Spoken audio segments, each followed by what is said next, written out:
అయినాక ఫోటోలు దిగుదాం మెల్లగా, తొందర ఏం లేదు. వాళ్ళు చూపెట్టాలి కదా అందరికీ, వాళ్ళని మనకురి. కార్యక్రమ అధ్యక్షులు, జిల్లా పార్టీ అధ్యక్షులు గౌరవనీయులు పెద్దలు శ్రీ తోట ఆగయ్య గారు, గౌరవ రాష్ట్ర కార్మిక విభాగం అధ్యక్షులు బీఆర్టీయూ అన్న శ్రీ రాంబాబు యాదవ్ గారు, గౌరవ వేములవాడ నియోజకవర్గ బాధ్యులు పెద్దలు శ్రీ చలిమేడ లక్ష్మీ నరసింహారావు గారు, గౌరవనీయులు మరి రాష్ట్ర పార్టీ కార్యదర్శి సోదరులు మాజీ టెక్స్టైల్ కార్పొరేషన్ అధ్యక్షులు శ్రీ గూడూరి ప్రవీణ్ గారు, గౌరవనీయులు టెస్కాబ్ మాజీ అధ్యక్షులు గౌరవనీయులు పెద్దలు శ్రీ కొండూరి రవీంద్రరావు గారు, జిల్లా గ్రంథాలయ సంస్థ మాజీ అధ్యక్షులు శ్రీ ఆకునూరి శంకరయ్య గారు, కరీంనగర్ ఉమ్మడి జిల్లా పరిషత్ మాజీ అధ్యక్షురాలు సోదరి శ్రీమతి తులా ఉమ గారు, రాజన్న సిరిసిల్ల జిల్లా తొలి జిల్లా పరిషత్ అధ్యక్షురాలు సోదరి శ్రీమతి అరుణ రాఘవరెడ్డి గారు, పట్టణ పార్టీ అధ్యక్షులు సిరిసిల్ల గౌరవనీయులు శ్రీ జిందం చక్రపాణి గారు, జిల్లా రాజన్న సిరిసిల్ల జిల్లా మన ఆటో యూనియన్ అధ్యక్షుడు సోదరుడు శ్రీ అల్లే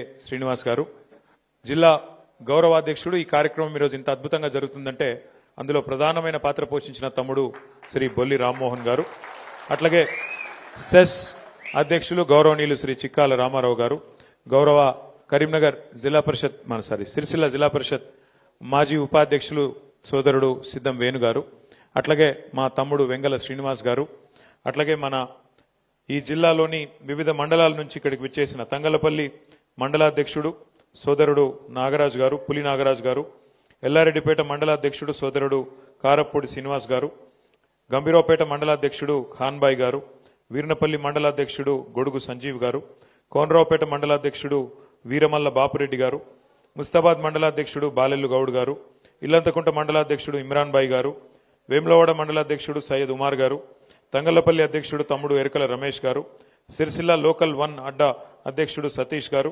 అట్లాగే వెంకటాపూర్ సిరిసిల్ల టు వెంకటాపూర్ అధ్యక్షుడు సతీష్ గారు, వేములవాడ అధ్యక్షుడు మరి దేవరాజ్ గారు, ఇంకా పేరు పేరున ఈరోజు ఈ కార్యక్రమంలో పాల్పంచుకుంటున్న మా ఆటో అన్నదమ్ములందరికీ హృదయపూర్వకంగా నమస్కారం తెలియజేసుకుంటున్నా.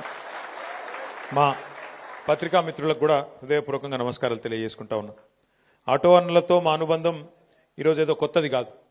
ఉద్యమంలో ఆనాడు కేసీఆర్ గారు మరి ప్రాణాలకు తెగించి కొట్లాడినప్పుడు 11 రోజులు ఆమరణ దీక్ష చేసినప్పుడు రాష్ట్ర వ్యాప్తంగా కదిలిన సబ్బండ వర్గాల్లో మీరు కూడా ర్యాలీలు తీసి ఏ మండలంలో ఆ మండలంలో తెలంగాణ కావాలి అయి తీరాలి అని కేసీఆర్ గారి దీక్షకు మద్దతుగా నిలబడ్డ నాటి నుంచి నేటి వరకు మీ పాత్ర కూడా పోరాటంలో మరవలేనిది అనే మాట నేను మీకు గుర్తు చేస్తా ఉన్నా. గౌరవనీయులు కేసీఆర్ గారు మనకు ముఖ్యమంత్రి అయిన తర్వాత ఒక ఆటో అన్నలకే చేయలేదు ప్రమాద బీమా. ఆటో వాళ్ళు దగ్గర 6.5 లక్షలు 7 లక్షల మంది ఉన్నారు ఆటో కార్మికులు మన రాష్ట్రంలో. అందరికీ ప్రమాద బీమా అడగకుండానే, మేనిఫెస్టోలో పెట్టకుండానే, ఓట్ల కోసం దొంగ మాటలు చెప్పకుండానే కేసీఆర్ గారు కడుపులో ప్రేమ ఉన్న మనిషి కాబట్టి మీకోసం 5 లక్షల ప్రమాద బీమా ఆనాడు ముఖ్యమంత్రి కాగానే చేయడం జరిగింది. కానీ ఒక ఆటో అన్నలకు మాత్రమే కాదు, అసంఘటిత రంగంలో ఉండే కార్మికులు, వ్యాన్ నడుపుకునేటోళ్ళు కావచ్చు, జీపు నడుపుకుంటోళ్ళు కావచ్చు, ట్రాక్టర్ నడుపుకుంటోళ్ళు కావచ్చు, ట్యాక్సీ నడుపుకుంటోళ్ళు కావచ్చు, అట్లాగే లారీ నడిపేటోళ్ళు కావచ్చు, దగ్గర మొత్తం రాష్ట్రంలో తెలంగాణలో 13.5 లక్షల మంది అసంఘటిత రంగంలో ఉండే డ్రైవర్లకు, ఆటో డ్రైవర్ కావచ్చు లేదా ఇతర రంగాల్లో ఉండే ఇంతకుముందు నేను చెప్పినట్టు jeep, lorry, taxi, van, tractor అందరికీ కూడా 5 లక్షల ప్రమాద బీమా కల్పించిన నాయకుడు మన నాయకుడు కేసీఆర్ గారు అన్న మాట నేను మీకు గుర్తు చేస్తా ఉన్నా. ఒక కార్మికులకే కాదు, మీరు ఒకసారి గుర్తు తెచ్చుకోండి, భారతదేశంలో ఎక్కడ లేదు రైతు బీమా. ఇప్పుడు మీకు ఒక అద్దబిగడు పొలం ఉన్నా, 2 గుంటల వ్యవసాయ భూమి ఉన్నా మీకు రైతు బీమా కూడా ఉన్నది. ఎట్లా చనిపోయినా 5 లక్షల బీమా. ఇది భారతదేశంలో కాదు, ప్రపంచంలో రైతుకు బీమా ఇచ్చిన నాయకుడు, రైతు కుటుంబానికి ధీమా ఇచ్చిన నాయకుడు ఒకే ఒక్కడు కేసీఆర్ గారు మాత్రమే. అట్లాగే మన రాజన్న సిరిసిల్ల జిల్లా అంటేనే కార్మిక, ధార్మిక, కర్షక క్షేత్రం మన రాజన్న సిరిసిల్ల. ఇక్కడ నేత కార్మికులు ఉంటారు, ఇంకా పెద్ద ఎత్తున ఇతర రంగాల కార్మికులు ఉంటారు, కర్షకులు అంటే రైతులు ఉంటారు పెద్ద ఎత్తున, అట్లాగే ధార్మికులు, మన వేములవాడ రాజన్నను దర్శించుకునేందుకు వచ్చే ధార్మికులు ఎంతో మంది ఉంటారు. ఈ కార్మిక, ధార్మిక, కర్షక క్షేత్రమైన రాజన్న సిరిసిల్ల జిల్లాలో ముఖ్యమైన నేతన్నలు కూడా ఇక్కడనే ఉన్నారు. మన సిరిసిల్ల క్షేత్రంలో గతంలో ఎంత తల్లడిల్లిపోయినదో మీ అందరికీ కూడా తెలుసు. ఎట్లా ఎంతమంది చచ్చిపోయినారు, ఎంతమంది ఆత్మహత్యలు చేసుకున్నారో కూడా మీకు తెలుసు. అందుకే భారతదేశంలో ఎక్కడ లేదు, మొట్టమొదటిసారి నేతన్నకు కూడా బీమా పెట్టిన నాయకుడు మన నాయకుడు ఎవరు? కేసీఆర్. అట్లాగే గౌడన్నకు బీమా ఇచ్చిండు, గీత కార్మికులకు బీమా ఇచ్చిండు కేసీఆర్ గారు. డ్రైవర్లకు, నేతన్నలకు, రైతన్నలకు, గౌడన్నలకు అందరికీ బీమా సౌకర్యం కల్పించిండు. మొన్న పోయిన ఎలక్షన్లా ఒక హామీ ఇచ్చిండు, సరే మనం ఓడిపోయిన మీయాల, లేకపోతే ఆ రోజు ఇచ్చిన హామీ ఏంటంటే కేసీఆర్ బీమా, రాష్ట్రంలో ప్రతి కుటుంబానికి బీమా ఇస్తా అని చెప్పిన నాయకుడు కేసీఆర్ గారు. నిజానికి ఈసారి కేసీఆర్ గారు గెలిచుంటే, ఇప్పటి గెలిచుంటే మూడోసారి ముఖ్యమంత్రి అయింటే ప్రతి ఇంటికి ప్రతి కుటుంబానికి కూడా ఈ పాటికి బీమా వచ్చేది. కేసీఆర్ గారు గెలిచింటే ఇంకా చాలా జరుగుతుండే. ఈ పాటికే పెన్షన్ 4,000 అవుతుండే, ఈ పాటికే మరి రైతు భరోసా, రైతు బంధు పెరుగుతుండే, ఇంకా చాలా జరుగుతుండే. సరే అది పక్కకు పెడదాం ఒక నిమిషం. అట్లాగే మీకు తెలుసు మన సిరిసిల్లలో, మన వేములవాడలో, మన జిల్లాలో ఇల్లంతకుంటలో, బోయిన్పల్లిలో ప్రతి ఇంట్లో ఇప్పుడు మీరు ఇక్కడ ఆటో డ్రైవర్లు మీరు ఇక్కడ ఉన్నారు, మీ ఇంట్లో చాలా దగ్గర 80-90% ఇళ్లల్లో లేడీస్ బీడీలు చుడతారు. కరెక్ట్ అని నేను చెప్పేది? బీడీలు చుడతారు. బీడీలు చుట్టే ఆడబిడ్డలకు భారతదేశంలో ఎక్కడ పెన్షన్ లేదు. బీడీలు చుట్టే ఆడబిడ్డలు 4.5 లక్షల మందికి ఇవాళ 2,000 రూపాయల పెన్షన్ ఇస్తున్న ఒకే ఒక్క నాయకుడు మన నాయకుడు కేసీఆర్ గారు అన్న మాట నేను గుర్తు చేస్తున్నా. ఎందుకు చెప్తున్నా అంటే కేసీఆర్ గారు కార్మిక పక్షపాతి. ఆయన మొదటి నుంచి కార్మికులకు అండగా నిలబడ్డ వ్యక్తి. ఏ రంగమైనా, నేతన్న కావచ్చు, గీతన్న కావచ్చు, ఆటో అన్న కావచ్చు, లేదా బీడీలు చుట్టే ఆడబిడ్డ కావచ్చు, అందరినీ కడుపులో పెట్టుకొని చూసుకున్నాడు కేసీఆర్ గారు. సరే ఇవాళ అట్లాంటి కేసీఆర్ గారిని మనం గవర్నమెంట్లో కాపాడుకోలేకపోయినాం, అది మన బ్యాడ్ లక్. కానీ ఇవాళ 2 ఏళ్ళు అయిపోయింది, అందరికి అన్ని విషయాలు అర్థమవుతున్నాయి. ఇప్పుడు వీళ్ళు వాళ్ళని కాదు, ఎక్కడైనా సరే అందరికి అన్ని విషయాలు అర్థమైనాయి. మార్పు అని చెప్పి మోసం ఎట్లుంటుందో అర్థమయ్యింది. మార్పు అంటే ఇప్పుడు ఎదురు చూస్తాను అందరు, ఎప్పుడు ఎలక్షన్ వస్తుందా, ఎప్పుడు మళ్ళా కేసీఆర్ గారిని తిరిగి తెచ్చుకుందామా అనే ఆలోచన ఇలా తెలంగాణలోని ప్రతి బిడ్డకు, ప్రతి కుటుంబంలో ఉండే ప్రతి అన్నకు, ప్రతి తమ్మునికి ఉన్న మాట వాస్తవం. ఇంకొక మాట నేను మీకు గుర్తు చేస్తున్నా. నేను మొన్న జూబ్లీహిల్స్ ఎలక్షన్ అయింది, నేను ఆడ ప్రచారం చేస్తున్నా. ఒకరోజు మీ ఆటో అన్నలకు అండగా నిలబడాలి, ఈ ప్రభుత్వానికి సిగ్గొచ్చేటట్టు ఒకరోజు అందరం కలిసి ఆటో ఎక్కుదాం, ఎక్కి ఆ ఆటో అన్నలతో వాళ్ళ స్థితిగతుల గురించి మాట్లాడదాం. మరి 162 మంది ఇప్పటికే ఆత్మహత్య చేసుకున్నారు. ఒక మా తమ్ముడు సతీష్ లెక్క ఇంకా కొంతమంది సరే ఆ ఆత్మహత్య ప్రయత్నం చేసి కూడా అదృష్టం బాగుండి బతికినరు. అట్లా ఎంతో మంది ఆగమాగం అయిపోయినరు జీవితాలు. వాళ్ళకు అండగా నిలబడాలి, ప్రభుత్వానికి సిగ్గు తెప్పియాలని చెప్పి హైదరాబాద్లో నేను కూడా ఆటో ఎక్కితే గమ్మత్ కథ ఇది, మీరు వినాలి. ఎంత గమ్మత్ అంటే నేను ఆటో ఎక్కిన, ఆయన అడిగిన, బాయ్సాబ్ ఏం బాయ్సాబ్ నీ పేరేంది అన్న. సార్ నా పేరు మష్రత్ అలీ సార్ అన్నాడు. ఎవరు తెలుసా ఈ మష్రత్ అలీ? ఈ మష్రత్ అలీ అంటే ఆయన ఎవరంటే, ఈయనకు మన గవర్నమెంట్ ఉన్నప్పుడు, కాంగ్రెస్ ఇంకా అప్పుడు అపోజిషన్ ఉన్నప్పుడు ఈ మష్రత్ అలీకి 2 ఆటోలు ఉండే, ఆయన ఓనరు, 2 ఆటోలకు ఓనర్ ఉండే ఆయన. అయితే ఈ మష్రత్ అలీ గారి ఆటోలోనే రాహుల్ గాంధీ ఎక్కిండు ఇది వరకు, ఏది ఎలక్షన్లకు మునుపు. ఆయన కూడా ఎలక్షన్లకు మునుపు ఆటో ఎక్కి తిరిగిండు. మీకు ఇది చేస్తాం, అది చేస్తాం, నెలకు 1000 రూపాయలు ఇస్తాం, అల్లం బెల్లం అని మాటలు చెప్పి రాహుల్ గాంధీ, ఏదో రేవంత్ రెడ్డి చెప్పిన మాట కూడా కాదు, రాహుల్ గాంధీ చెప్పిండు మీకు మంచి చేస్తాం, మమ్మల్ని గెలిపియండి అని. ఇదే మష్రత్ అలీ ఆటో ఎక్కిండు. అయితే ఆ బాయ్సాబ్తో మాట్లాడుకుంటే నేను పోతున్నా. మరి ఏంది బాయ్సాబ్ నువ్వు ఇప్పుడు ఏం చేస్తున్నావు అన్న. ఏం చేస్తా సార్, నాకు మీ గవర్నమెంట్ ఉన్నప్పుడు 2 ఆటోలు నాయి ఉండే సొంతం, ఇలా కిరాయి ఆటో నడుపుతున్నా సార్, 2 ఆటోలు అమ్ముకున్నా, ఇలా కిరాయి ఆటో నడుపుతున్నా అని చెప్పింది. ఇది ఎందుకు చెప్తున్నా మీకంటే, కేసీఆర్ గవర్నమెంట్లో మనం హైదరాబాద్లో ఒక స్కీమ్ పెట్టినాం, డ్రైవర్ టు ఓనర్ అనే స్కీమ్ పెట్టినాం. మనం డ్రైవర్లను ఓనర్లు చేయాలి అని చెప్పి మరి రకరకాల కార్పొరేషన్లకు వెళ్ళి లోన్లు ఇచ్చి డ్రైవర్లను ఓనర్లు చేస్తూ దగ్గర 15,000 ఆటోలు కేసీఆర్ గారి ప్రభుత్వంలో ఉన్నప్పుడు ఇచ్చినాం. ఆ రోజేమో డ్రైవర్ టు ఓనర్, ఇవాళ ఏంది పరిస్థితి, ఓనర్ టు డ్రైవర్. ఇక మార్పు అంటే ఇట్లున్నది మార్పు, ఓనర్లు డ్రైవర్లు అయ్యే పరిస్థితి. మరి కేసీఆర్ గారి గవర్నమెంట్లో మంచిగా దర్జాగా బతికిన వాళ్ళు ఇవాళ దిక్కులు చూసే పరిస్థితి వచ్చిందంటే ఇది ఏ రకంగా ఉంది ఈ ప్రభుత్వం, దయచేసి మీరు ఆలోచించాలని కోరుతా ఉన్నా. ఇంకొక మాట కూడా నేను మీకు గుర్తు చేస్తున్నా. ఇవాళ ఏ ఒక్క వర్గం కూడా ఈ రాష్ట్రంలో కాంగ్రెస్ చేతిలో, రేవంత్ రెడ్డి చేతిలో, రాహుల్ గాంధీ చేతిలో మోసపోని వర్గం ఒక్కటి కూడా లేదు. అందరికీ అబద్ధాలు చెప్పి గెలిచి వచ్చింది. రైతులకు చెప్పిన కథలు, కేసీఆర్ 10,000 ఇస్తుండా, నేను 15,000 ఇస్తా. కేసీఆర్ ₹1,00,000 రుణం మాఫీ చేసిండా, నేను 2 లక్షలు చేస్తా. కేసీఆర్ కౌలు రైతులను పట్టించుకుంటలేడు, నేను కౌలు రైతులకు కూడా రైతు బంధు ఇస్తా.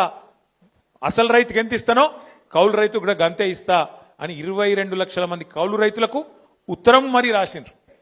పంటల మీద బోనస్ ఇస్తా అన్నాడు, 500 రూపాయలు క్వింటాల్కు బోనస్ అన్నాడు. ఒక్కటన నెరవేర్చిండా ఇప్పటికీ? రైతు రుణమాఫీ గాలే, ఏదో అరకొర చారణ చేసిండు, బారాన గాలే. నేను ఉత్తగానే అంటలేను, అది కూడా అగాధం అంటలేను. 50,000 కోట్లు మొత్తం కావాలంటే రైతు రుణమాఫీ 2,50,000 కోట్లు, వీళ్ళు కట్టింది 12,000 కోట్లు. అయిపోయింది అంటారు. దానికి ఇంకా దేవుళ్ళ మీద ఒట్లు, ఏమలాడకొచ్చి రాజన్న మీద ఒట్టు, యాగిగుట్ట పోయి లక్ష్మీనరసింహస్వామి మీద ఒట్టు, ఈ రకంగా మొత్తం రాష్ట్రంలోని అన్ని దేవుళ్ళ మీద, అందరి దేవుళ్ళ మీద ఒట్టేసి ఆ మాట తప్పి ఆఖరికి రైతులను ఆ రకంగా మోసం చేసిండ్రు. పిల్లలకు చెప్పిండ్రు, ఆడపిల్లలకు మగపిల్లలకు చదువుకున్న వాళ్ళకు మీరు 2 ఉద్యోగాలు ఊడగొట్టుండ్రి. కేసీఆర్ది కేటీఆర్ది 2 ఉద్యోగాలు ఊడగొడితే మీకు మొదటి సంవత్సరంలోనే 2 లక్షల ఉద్యోగాలు ఇస్తామని చెప్పిండా? యాదుకున్నదా? చదువుకున్న పిల్లలు పాపం వాళ్ళ అవ్వకు తాతకు పెన్షన్ వచ్చినా వీళ్ళు పోయి కాలు మొక్కితే వాళ్ళు కూడా మన కిలా ఫోటేసిండ్రు.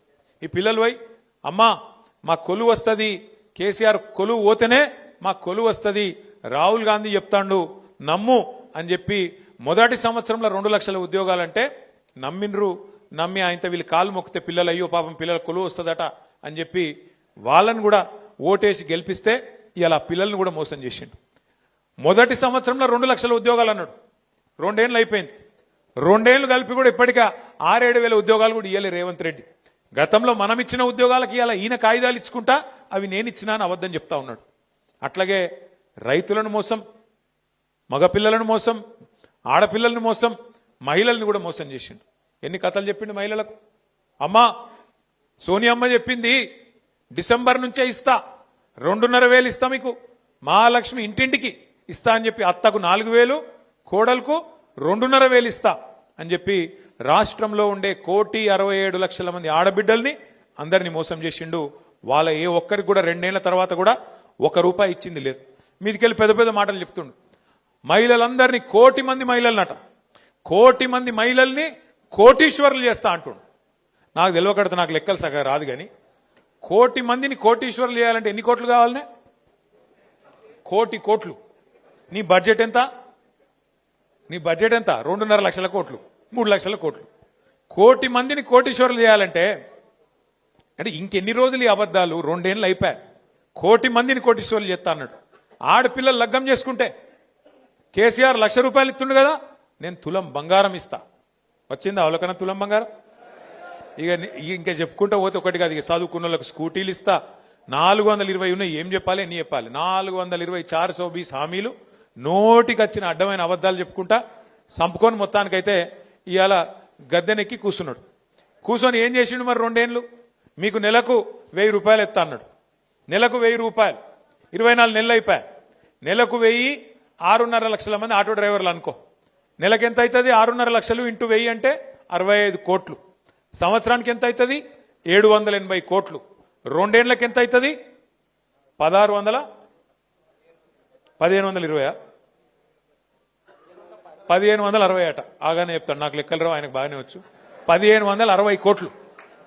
ఇలా ఆటో అన్నలకు రాష్ట్రంలో రేవంత్ రెడ్డి ఎంత బాకీ ఉన్నాడు?